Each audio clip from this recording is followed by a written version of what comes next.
রথের মতো করে সাজানো নজরকাড়া থার গাড়িতে সারথি দেবদাস মণ্ডলকে নিয়ে ভোট প্রচার বনগাঁ লোকসভা কেন্দ্রের বিজেপি প্রার্থী শান্তনু ঠাকুরের। মাথায় পাগড়ি পরে যেন যুবরাজ তিনি। পাশে ড্রাইভার সিটে স্টিয়ারিং সামলাচ্ছেন বনগাঁ বিজেপি সাংগঠনিক জেলা সভাপতি দেবদাস মণ্ডল। পিছনে প্রায় কয়েক হাজার কর্মী সমর্থকদের নিয়ে বাইক র্যালি। এদিন বনগাঁ যেন দেখল এক অন্য রকম প্রচার। র্যালি তো হবেই, আগামী 24-এর ভোট প্রচারের র্যালি, অফুরন্ত জনসমর্থন। আর জনসমর্থনকে সবার আশীর্বাদ পেলাম, ধন্য হলাম। মতিগঞ্জ থেকে হালেঞ্চা পর্যন্ত যে ভোটে জিতেছিলাম তার ডাবল ভোটে জিতবো এবার। মানুষের সারা প্রচারে তো আছেই, এবং যে মানুষদের ভয়ভীতি দেখে ঘরে ঢুকিয়ে দেওয়া হয়েছে তারাও বেরিয়ে এসে বোতাম টিপবে পদ্মফুলে।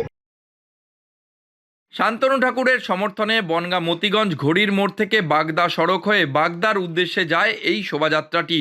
গাড়িটি সাজানো ফুলের মালা ও নরেন্দ্র মোদীর ছবি দিয়ে। শান্তনু ঠাকুরকে কাছে পেয়ে মহিলারা পরিয়ে দিলেন ফুলের মালা, জয়ধ্বনিও দিলেন অনেকে। আর এই উন্মাদনা দেখে রীতিমতো উচ্ছ্বাস প্রকাশ করলেন স্বয়ং প্রার্থীও।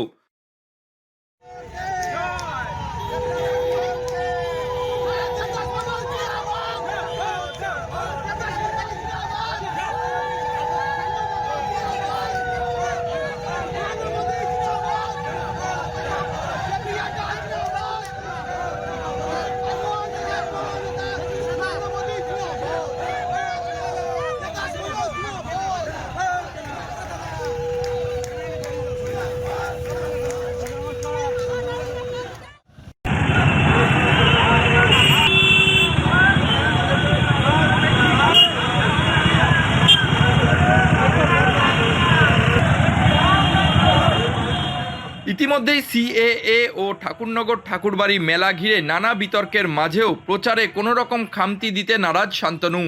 মতুয়া মেলার কাজ সামলেও লোকসভা কেন্দ্রের বিভিন্ন এলাকায় সময় মেনে প্রচার সারছেন তিনি।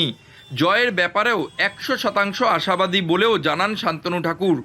এই নির্বাচনে বনগাঁ লোকসভা আবারও বিজেপি দখল করবে বলেও জানান তিনি।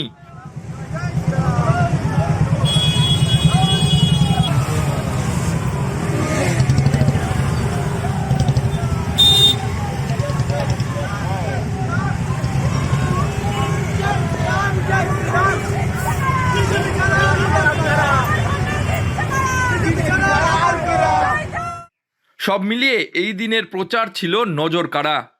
উত্তর 24 পরগনা থেকে রুদ্রনারায়ণ রায়, লোকাল 18 বাংলা।